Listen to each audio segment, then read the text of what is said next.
Welcome back to TYTSports, everybody. Jason Rubin here, and I'm going to be joined in just a second by Tommy Beer, BasketballInsiders.com writer, covers the New York Knicks. And as I was just saying to him before we started the clip, covers the Knicks more objectively than most. High praise in terms of the New York sports media and its market, including myself as just a fan of the Knicks. And when I talk about the NBA, love to criticize. It's so much fun. It gives us something to do when our 23-33 Knicks are not just putting on the product of basketball that we wish still occurred, like that of the Charles Oakley, John Starks, Patrick Ewing, New York Knicks. But Tommy, welcome to the show. Great to have you on. How you doing today? Doing very well. Thanks for having me. Of course, man. And as I was saying, I'm referring to an article which, of course, we'll put in the description below, so I encourage everyone to go read it in full. Two articles I actually wanted to talk about that you've written over the last couple weeks. So one, the Knicks still stuck in the middle. As you mentioned, the Knicks are once again trapped in the NBA's equivalent of no man's land. It's not a place that a lot of people want to be. We're a couple games ahead of the Magic for a good lottery spot, and we're a couple games shy of the 8th seed in the playoffs. Granted, a meeting with the Cavaliers in the playoffs just spells disaster for the Knicks if that were to happen. So let's start off with this.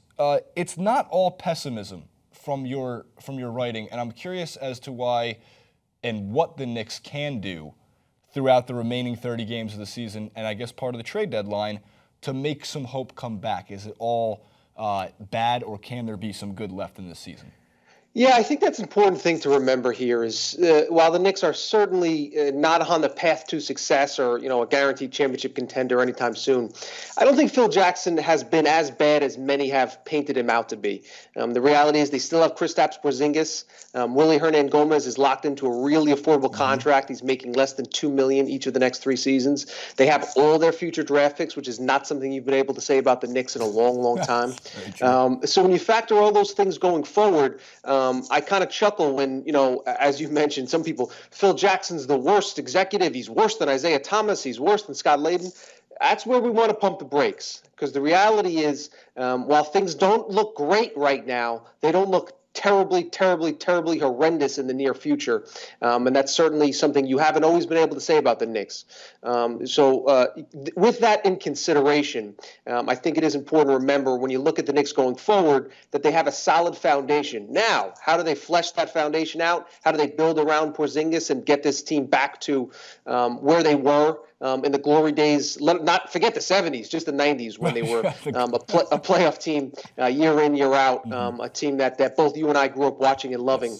They're still a ways away from that, but they certainly have some foundation pieces that can at least you can look at and say, okay, here's where we're going to start. Let's build this thing out the right way, and there's a chance that we'll be competitive. You make a great point, though, when it comes to Isaiah Thomas. He's not worse than Isaiah Thomas. It's just easier to think that now because, well, it's happening right in front of us. I would not take Isaiah Thomas back as GM over Phil Jackson. It just, when you look at it in terms of how he handles certain situations, it's frustrating. Of course, from the fans' perspective, we don't want you talking crap about Carmelo Anthony on Twitter and then using coded language to do it. It doesn't really help any of the firestorm that's come his way. But you also mentioned throughout this, the Hernangomez contract is a good contract. We also have some trade pieces. Some trade pieces that aren't named Carmelo Anthony, because, of course, that's going to be the rumor for 2 more weeks until the trade deadline happens. Kyle O'Quinn, a piece that can be valuable to, I'm sure, a lot of other franchises at this point in the season, and Courtney Lee. Now, I don't know if anybody, as you mentioned too, I don't know if anybody wants Derrick Rose as a rental for a couple months. I'm not sure. If we don't re-sign him, that seems like to be the right path to go for the offseason. So let's say, really quick, that the Knicks don't sign Derrick Rose in the offseason, and Kyle O'Quinn and Courtney Lee move out. Even if we still have Carmelo Anthony, we have the draft picks, and you have Kristaps Porzingis. Do you know if there any reason as to why Kristaps Porzingis isn't getting the development on the court we really would like to see? Yeah, I think that's certainly a cause for concern. The fact that KP has, really regressed the last couple of months is certainly something that Knicks fans are more than worried, and have a right to be worried about.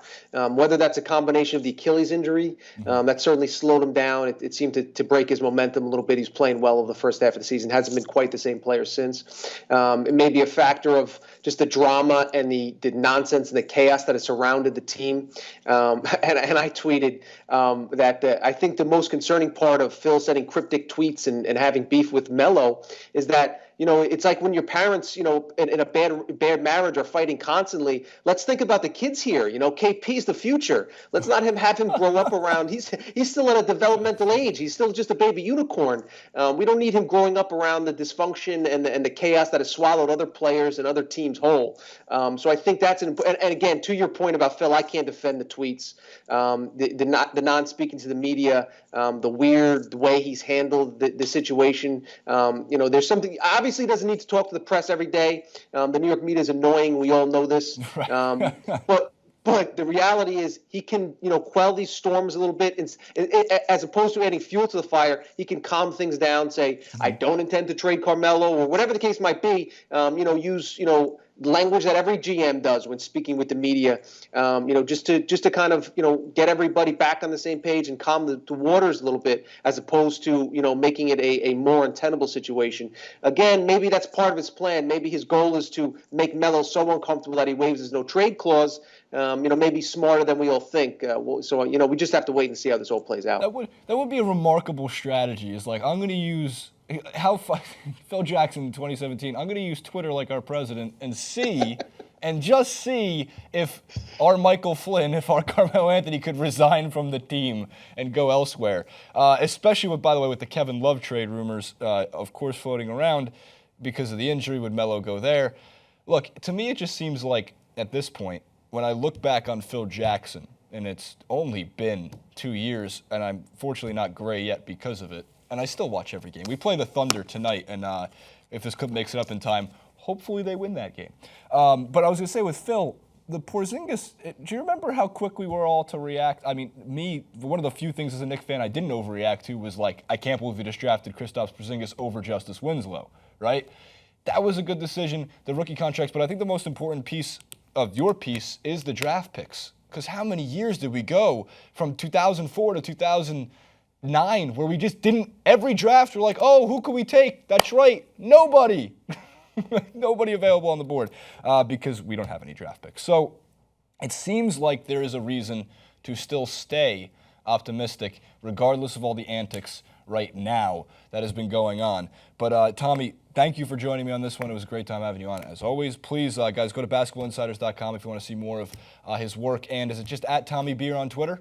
That's it. Easy to remember. It's a great last name, at Tommy Beer on Twitter. I have to drink 6 of them every time I watch the Knicks play as it is. So comment below, like, favorite, and subscribe. And Tommy, we'll get you back on soon to talk more Knicks and NBA talk. Anytime. My pleasure. Thanks for having me. Have a good one, man.